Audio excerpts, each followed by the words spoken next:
अस्सलाम वालेकुम। आज का हमारा टॉपिक है एलिमेंट्स।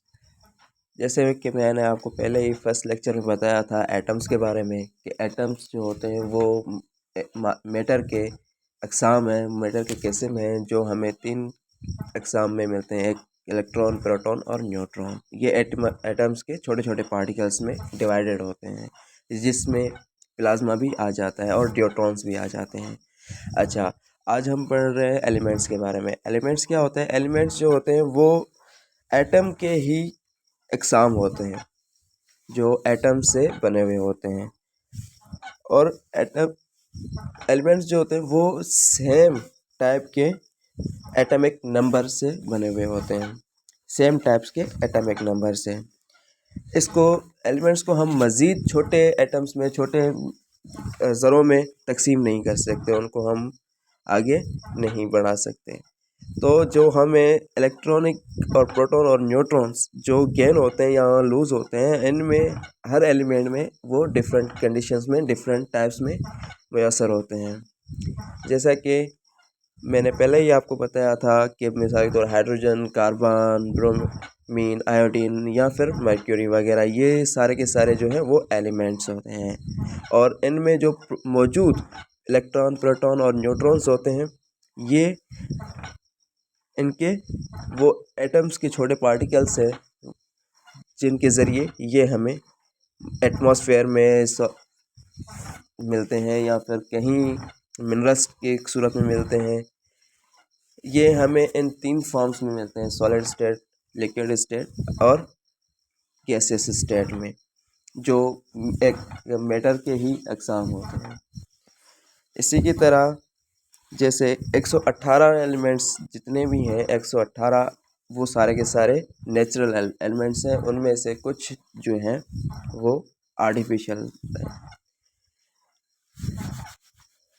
जैसे कि मैं आपको बताता चलूँ आगे एग्जांपल के हवाले से। जैसे हमारे पास हाइड्रोजन है, उसमें एक प्रोटॉन और एक इलेक्ट्रॉन मौजूद होता है, उसमें कोई भी प्रोटॉन मौजूद नहीं होता। और हीलियम में 2 प्रोटॉन प्लस 2 इलेक्ट्रॉन होते हैं। जहाँ तक इसके शेल का सवाल है तो ये कम्प्लीटली बाउंड होते हैं, जहाँ पे हीलियम के कम्प्लीटली बाउंड होते हैं। इनमें जो एफिशिएंसी होती है मज़ीद इलेक्ट्रॉन गेन करने की, वो नहीं होती, ना इलेक्ट्रॉन करने की। तो इसमें जो स्टेटिविटी होती है वो निगलिजिबल होती है, उसमें कोई भी आर्टिफिशियल या एक्सटर्नल फोर्स के हवाले से ना इलेक्ट्रॉन गेन हो सकता है, ना इलेक्ट्रॉन लूज़ हो सकता है। तो ये इसको एक नोबल गैस भी कहा जाता है, हीलियम को।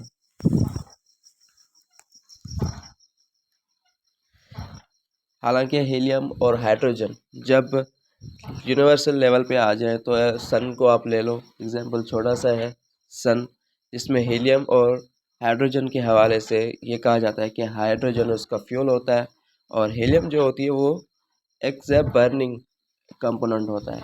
अब बर्निंग कंपोनेंट कैसे होता है? जो हीलियम है वो खुद को कन्वर्ट करके हाइड्रोजन में आती है, और हाइड्रोजन जो उसका फ्यूल होता है वो उसमें जलता है हीलियम में। अच्छा, सिंबल्स, निशानियाँ। हमने क्या होता है कि निशानियाँ हमने कैसे पता करना है कि निशानियाँ किस चीज़ की। तो निशानियों को हमने इस तरह से ज़ाहिर करना है, इस तरह से बताना है कि अक्सर जो एलिमेंट्स होते हैं या फिर कंपाउंड्स होते हैं, उनके जो सिंबल्स, उनके जो निशान, उनके जो अल्फ़ाबेटिकल जो नंबर और नाम जो शो होते हैं, मेंशन किए जाते हैं, उनको हम सिंबल्स कहते हैं। मिसाल के तौर पे हाइड्रोजन हो गया, हाइड्रोजन की कैपिटल एच ले ली हमने। कार्बन हो गया, कार्बन की कैपिटल एच सी ले ली हमने। सल्फ़र हो गया, सल्फ़र की कैपिटल एस ले ली हमने। हीलियम। तो इनको सिर्फ पहचानने के लिए, इनकी निशानदेही करने के लिए, जो इनके वर्डिंग के फर्स्ट लेटर से हम इनको स्टार्ट करते हैं, ताकि हमें पता चल सके कि ये हाइड्रोजन का जो है वो एच से स्टार्ट होता है, कार्बन का जो होता है वो सी से स्टार्ट होता है, सल्फ़र हो गया, हीलियम हो गया। ये मुख्तलिफ निशानियाँ हैं, सिंबल्स हैं, जो मुख्तलिफ अंसरात और एलिमेंट्स को पहचानने के लिए ही इस्तेमाल की जाती हैं। बेसिकली निशानियाँ यही ज़ाहिर करती हैं कि मुख्तलिफ़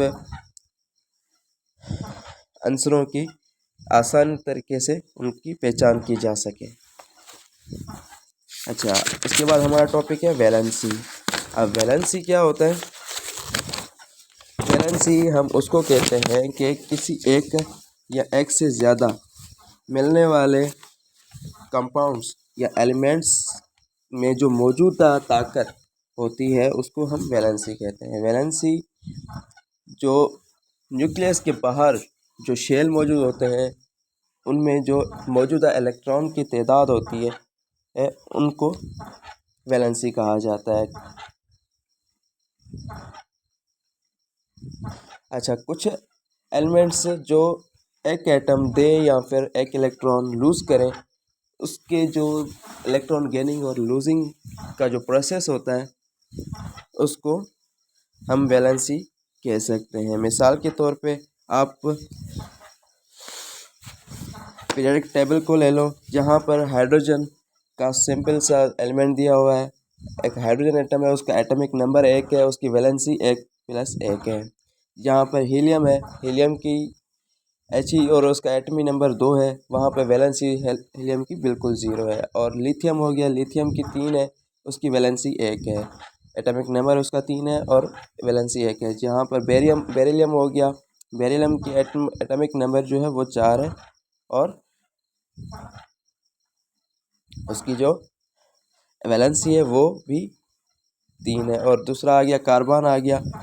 अब कार्बन की जो एटॉमिक वैलेंसी है वो 6 है, एटॉमिक नंबर 6 है और वैलेंसी उसकी 4 है। इसी की तरह जो इलेक्ट्रॉन मैंने आपको बताया, एटॉमिक नंबर और एटॉमिक मास के हवाले से उसको पहचाना जा सकता है कि एटॉमिक मास उसका कितना है और एटॉमिक नंबर जो है उसके एटॉमिक नंबर और उसके एटॉमिक मास की वजह से ही उसको पहचाना जा सकता है कि इसकी वैलेंसी कितनी है। जैसे एक सिंपल एलिमेंट हमने ले लिया है हाइड्रोजन। अब हाइड्रोजन में एक इलेक्ट्रॉन और एक प्रोटॉन मौजूद होता है, तो इसकी वैलेंसी जो है वो 1 होगी। अब 1 इस वजह से होगी क्योंकि उसमें मौजूदा जो नंबर ऑफ़ इलेक्ट्रॉन्स हैं वो 1 है, उसमें इलेक्ट्रॉन जो है वो 1 है। अच्छा, बहुत सारे केसेस में हमेशा ऐसा होता है कि हाइड्रोजन जो है वो अपना एक इलेक्ट्रॉन लूज़ करती है और बहुत रेयर कंडीशंस में इलेक्ट्रॉन गेन करती है। अच्छा, उसके बाद हमारा दूसरा टॉपिक है केमिकल रिएक्शंस। अब केमिकल रिएक्शंस क्या होते हैं या फिर केमिकल फार्मूलाज क्या होते हैं? अब सिंपली मैं आपको बता दूं, केमिकल फार्मूलाज हम उसको कहते हैं कि किसी भी कंपाउंड या फिर एलिमेंट की मौजूदा हालत और उसके रेशो और उन कंपाउंड्स में, उन एलिमेंट्स में मौजूदा उनका रेशो से हमें पता चलता है कि भाई उनमें उसका केमिकल फार्मूला क्या है। अब मिसाल के तौर पे हमने सिंपल ले लेना है पानी, और पानी का हमने केमिकल फार्मूला हमें पता है कि जब दो हाइड्रोजन के मॉलिक्यूल प्लस एक ऑक्सीजन का मॉलिक्यूल आपस में रिएक्शन करते हैं तो उसके बाद जो चीज़ हमें फॉर्म होती है वो बिल्कुल लिक्विड फॉर्म में हमारे पास वाटर की सूरत में मौजूद हो जाती है। अब जहाँ वाटर की सूरत में हमें वो चीज़ मिलती है तो हम उसका जो केमिकल फार्मूला बनाएंगे वो केमिकल फार्मूला होगा 2H2O, ये इसका केमिकल फार्मूला हो गया। तो जहाँ पर दो हाइड्रोजन के मॉलिक्यूल प्लस एक ऑक्सीजन का सब्सटेंस जो है वो जब एक दूसरे से के साथ रिएक्शन करते हैं और जो तीसरी चीज़ हमें जो प्रोडक्ट हमें मिलती है उस प्रोडक्ट को हम केमिकल फार्मूला कहेंगे। इसी की तरह कार्बन डाइऑक्साइड हो गया, नाइट्रोजन ऑक्साइड हो गया, तो ये इनके जो केमिकल फार्मूलाज हैं हम बिल्कुल वैसे ही लिखेंगे। जैसे C+2O2। अब हमने ये C+2O2 इसमें हमें जो फॉर्म होता है वो होती है कार्बन डाइऑक्साइड। अब कार्बन डाइऑक्साइड का जो फार्मूला होता है वो केमिकल फार्मूला इसका C2CO2 है। इसी की तरह नाइट्रोजन आप ले लो, नाइट्रोजन प्लस ऑक्सीजन। अब नाइट्रोजन प्लस ऑक्सीजन में क्या होता है, एक नाइट्रोजन होता है, दो मॉलिक्यूल होते हैं ऑक्सीजन के। अब जहाँ पे दो मॉलिक्यूल ऑक्सीजन के होते हैं तो वहीं पर ही सिंपली जो इसका केमिकल फार्मूला बन जाएगा वो 2N2O होगा।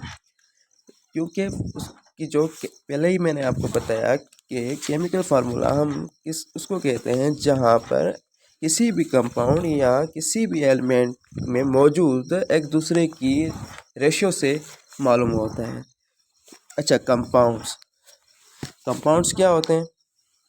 सिंपली मैं बता दूं कि दो या दो से ज़्यादा मुख्तलिफ एलिमेंट्स के मौजूद होने पर जो उनका जो वज़न बनता है, जो माया बनता है, जो मास बनता है, उसके रेशो को जब हम केमियाई रिएक्शंस के साथ जोड़ेंगे तो जो मादा बनेगा उसकी मुख्तलिफ खासियतों के साथ या कंपोजिशंस के साथ वो एक नई चीज़, एक नया मैटर फॉर्म करेगा, तो उसको हम कंपाउंड कहेंगे। अच्छा, जो कंपाउंड्स की जो एलिमेंट्स के मिलावट होती है उसमें जो बाइंडिंग होती है, वो बाइंडिंग की ही शक्ल में जो उन दोनों चीज़ों को जोड़ के रखती है। तो मुख्तलिफ आंसर होते हैं जो मुख्तलिफ एलिमेंट्स को जो एक दूसरे के साथ जोड़ कर रखती है, उस जोड़ को हम बाइंडिंग कहते हैं।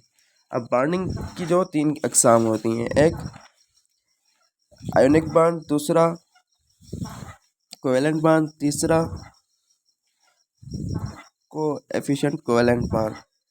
ये हम बाद में डिस्क्राइब करेंगे। कोवेलेंट बांड क्या है, आयोनिक बांड क्या है, कोएफिशिएंट कोवेलेंट बांड क्या है। लेकिन अभी हमारा टॉपिक है कंपाउंड। तो कंपाउंड के हवाले से मैं आपको ये बता दूं, मिसाल के तौर पे sodium chloride, copper sulphide plus potassium bromide. अब ये तीनों मुख्तलिफ है।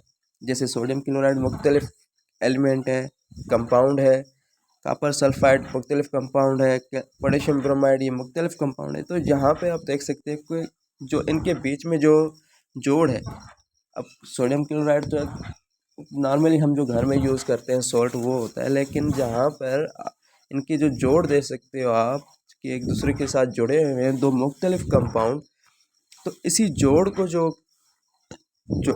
मिलाप को हम लोग क्या कहेंगे? कंपाउंड जैसे सोडियम क्लोराइड NaCl। और इसी की तरह ये आप केमिकल फार्मूला भी है, इसमें हमें बताता है कि ये सोडियम क्लोराइड का फार्मूला है, ये कैल्शियम सल्फाइड का फार्मूला है, ये पोटेशियम ब्रोमाइड का फार्मूला है।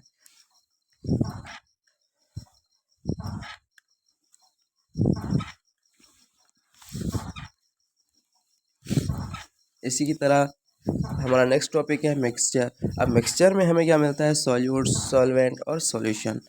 दो या दो से ज़्यादा एलिमेंट्स या फिर कंपाउंड्स की जो बनावट होती है, जो मुकम्मल की हुई जो निस्बत होती है, जो रेशो बनता है, उसमें उसको हम मिलावट कहते हैं या फिर मिक्सचर कहेंगे।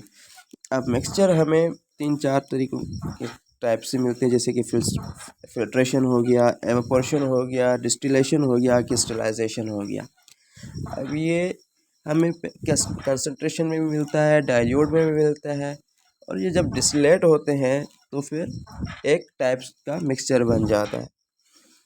और मिक्सचर होमोजेनियस मिक्सचर्स भी होते हैं, कुछ कांस्टेंट मिक्सचर्स भी होते हैं, कुछ नॉर्मल मिक्सचर्स भी होते हैं। जैसे कि हम सिंपल आप ले लो, पानी का मिक्सचर ले लो आप। अब पानी के जो सॉल्यूशन जो बनती है, जो जैसे 2H2+O मिक्सचर हो गया, एक पानी का मिक्सचर, क्योंकि इसमें हाइड्रोजन प्लस ऑक्सीजन ये दोनों मिक्स हो रहे हैं आपस में, तो इसकी मिक्सचर्स को ही हम मिक्सचर कहेंगे। अच्छा, ये हमारा आज का लेक्चर कंप्लीट हो गया।